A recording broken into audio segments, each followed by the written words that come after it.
All right. So we're going to be talking today about my definitive predictions for the four question marks for Mortal Kombat Legacy Collection. I know that I spent a great deal of time at length of this over a variety of different videos, but I wanted to dedicate it specifically for this with some also gameplay showcasing the possible what these games are going to look like. So let's jump in. First off the rank is obviously Mortal Kombat Trilogy. That's my big prediction. It is the bookend of the series. Now, this first lot of gameplay that you're seeing right here is actually the PC version of it.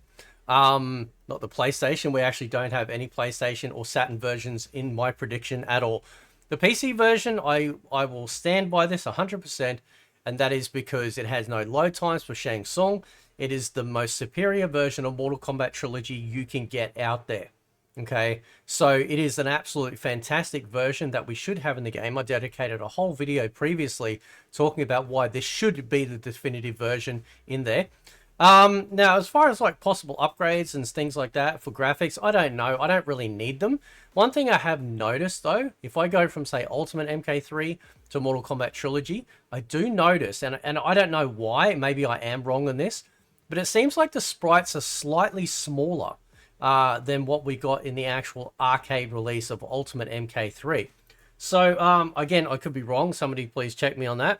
But otherwise, I think we'll just get a straight up version. We'll get a straight up version of Trilogy. And we've got to have, obviously, we've got to have both in there. We've got to have, obviously, a CD-based version. And we've obviously got to have the N64 version. Now, like I said, we're not going to have the PlayStation 1 version. We're not going to have the Saturn version. Again, this is my prediction, right? I could be completely wrong here. But we need a CD-based version because the CD-based version truly encapsulates the bigger roster, the extra characters, obviously the hidden ones, male chameleon, the extra stages, accurate stages, not changed or edited stages like what we got in the N64. Two Sub-Zeros obviously is part of that roster as well, which is great, except instead of the combined version of Sub-Zero that we got in the N64 version. So we definitely need, right, to have, you know, at least both of those versions in there. If I had to choose between, say, the CD version or the N64 version any day of the week, ending in Y, it is always going to be the PC version because it is the best version out there. You can't top it. It is the best version of Mortal Kombat Trilogy out there. You can also buy it currently right now over on Good Old Games. So, you know, you don't have to wait for the collection if it indeed does or does not get announced. You can go over right now and pick it up. Now, obviously, you can't play online unless you use something like Parsec. But, you know, at the end of the day, it is available right now to purchase. And most people have a PC. Most people definitely have a PC that can easily run this game. Right, so that's not a big deal at all. So we definitely need that version in the game, right? Now, as far as the other version of Trilogy, obviously the N64 version, we definitely need this one in here as well. This is the very first time I saw a character select screen for the for Mortal Kombat Trilogy back in the heyday.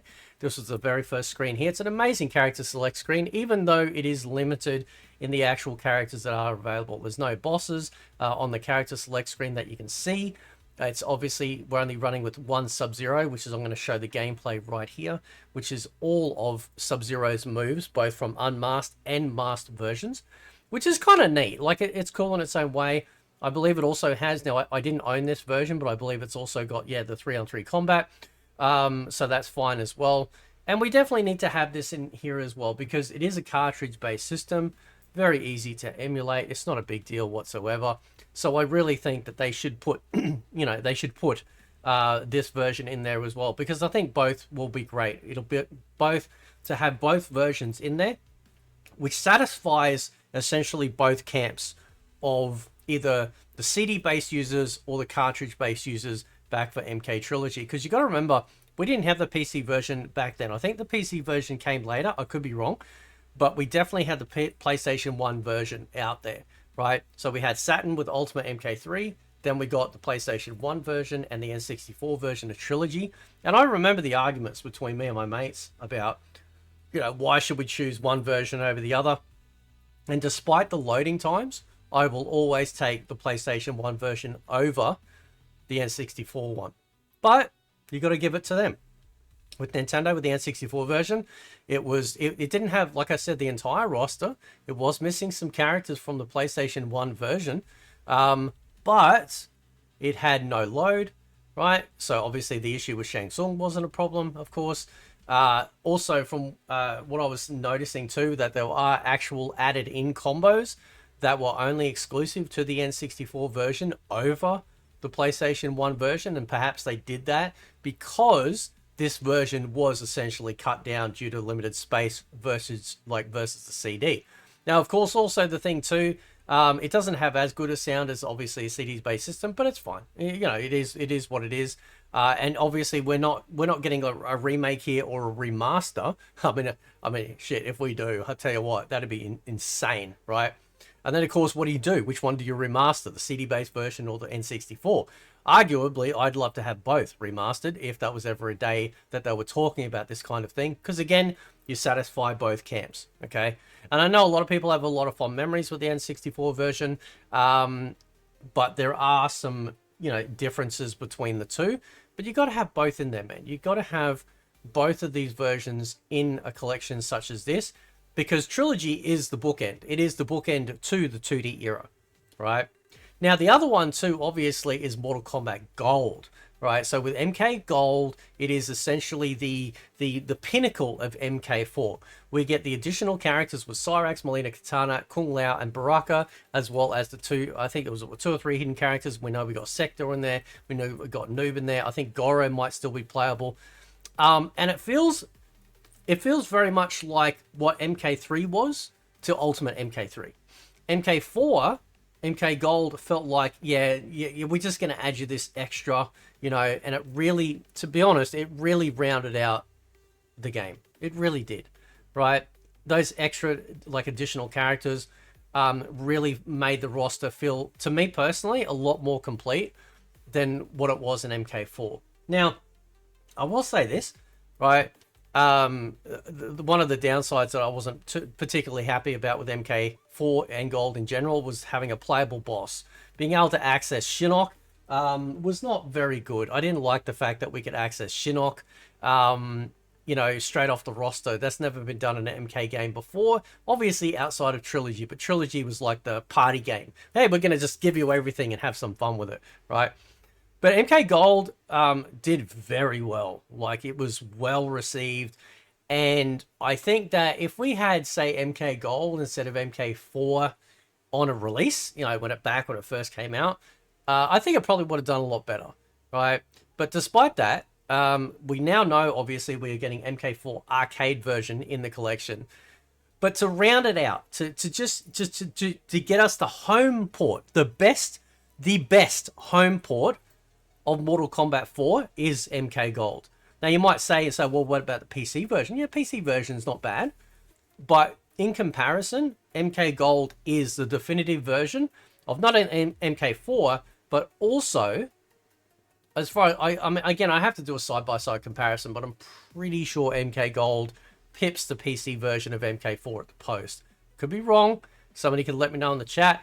But otherwise, I think that we need this game. We absolutely need MK Gold in this, because we obviously got the extra characters, we got extra stages, that sort of thing. So that was really nice, and it just rounded out the roster. I know I keep harping on about it, but when MK3 came out, it was a solid game, but we were missing some of the ninjas. We were missing Scorpion, we were missing like the original look of Sub-Zero, we missed Reptile, Kitana, Mileena. We didn't have these characters that we'd fallen in love with from MK2. It was so weird. But then again, I'd love to know actually whether it was planned as one of the first arcade DLCs, if you will. Because think about it, Ultimate MK3 was literally arcade DLC. You know, they took the original game and they added DLC to it. So that was kind of cool. But yeah, I think that MK Gold definitely needs to be in there. I think that's why, you know, they're being very, very secretive over the 4 question marks, which I did talk to Stephen Frost about it in my interview. Please go check that out if you wanted some insight into Digital Eclipse and their focus and their mindset when it comes to doing their collections and their absolute love of Mortal Kombat. But ultimately, MK Gold, it has to be in there. Like, I would lose my mind. I think most people lose their minds because it was such a great addition. Now, one of the other games that I have advocated for would be, now you're wondering why there's 4 question marks, but we're eventually going to be covering 5 games, because I include one of the question marks as being like a dual question marks, like a dual purpose question mark. It's going to have both a CD version of Trilogy and 64 version of Trilogy together on the one question mark, right? The second one is going to be gold for the second question mark. The third question mark, I'm hoping, is this game right here, Mortal Kombat Mythologies Sub-Zero. And it's been a while since I picked this up. You'll notice how janky I am at the gameplay. But there is, I shit you not, a deep, weird love when it comes to this game, right? I know it's wonky. I know the gameplay is woeful, awful, right? But there's a charm to it. It's a very, how do I put this? It feels very Mortal Kombat like. It also came around the same sort of time that MK4 was kicking off, so it feels like there's a little bit of crossover, a little bit there as well, which is pretty cool. But the gameplay is kind of bad. It takes a lot of practice to get used to it.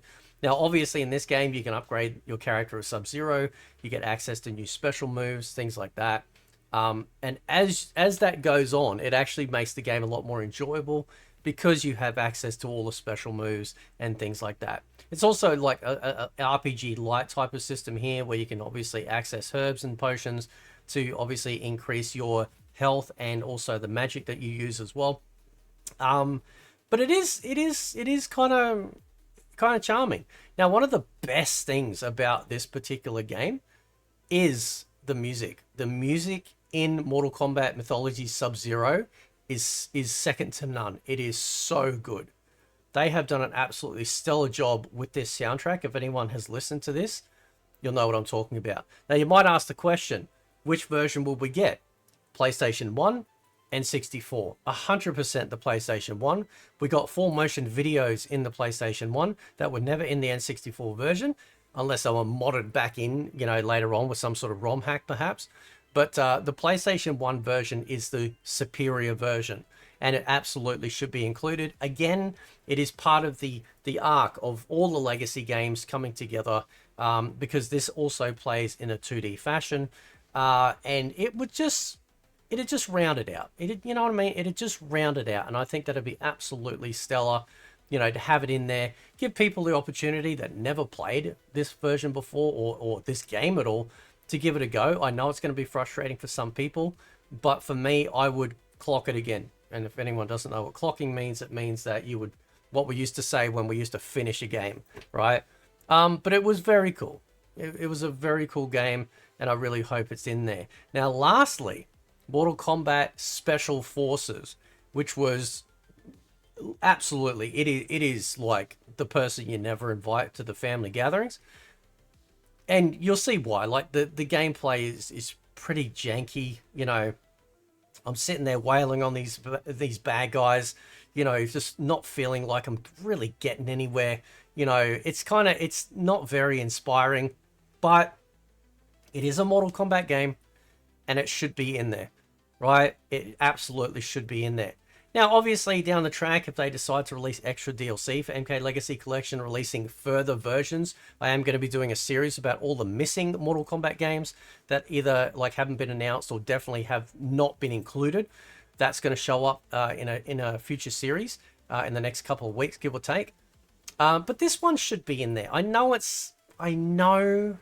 I know it's bad, and I never got around to finishing it just because it was so bad. But because it's so bad, I'd love to give it a go. I'd love to be able to say, yep, I played through it, I finished it, and that's it. And I think this is where we end up with the 4 question marks being satisfied. We get 2 versions of MK Trilogy, first question mark. We get MK Gold, second question mark. We get MK Mythology Sub-Zero, PlayStation 1 version, third question mark. And over here on the 4th one, we get MK Special Forces.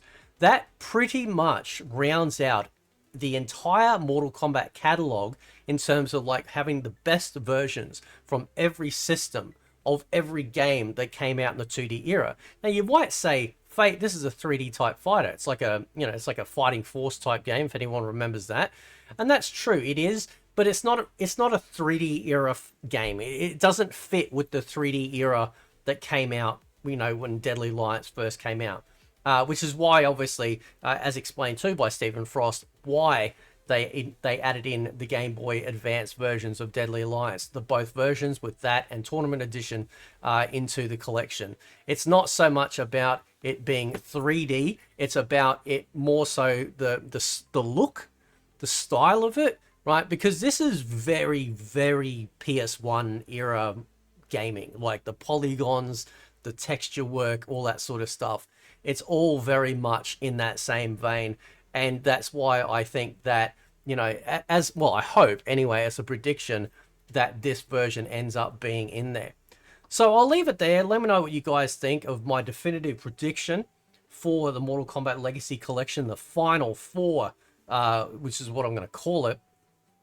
Because, yeah, I think that would really round it out. Obviously, the big guns there is Mortal Kombat Trilogy, Mortal Kombat Gold. The other two are just kind of fun ones. I reckon they'll just be fun ones because, again, from a marketing perspective, you know, you announce the final four, and if they indeed end up being those four, then you soften the blow of not having, like by having Special Forces and Sub-Zero in there, by having the two kings, MK Trilogy and MK Gold. And the other one's like, yeah, that's fine. I don't mind if they're in there because we got these other ones. That's why I think that they'll be in there. That's why they're holding back on the secrets. And that's why I didn't ask Steven about it. Because I know I've had some comments going, why didn't you ask the all-important question about Trilogy or whatever? Because he's not going to answer them. It's just not going to happen, bro. Right? They are absolutely keeping their own secrets when it comes to this collection because they're building hype. We're making this video right now because of this hype, because of these secrets. And this is what I miss about Mortal Kombat, and that's what makes it so amazing, right? But anyway, guys, I'll leave it there. Let me know what you think. What are your predictions? Catch you next time.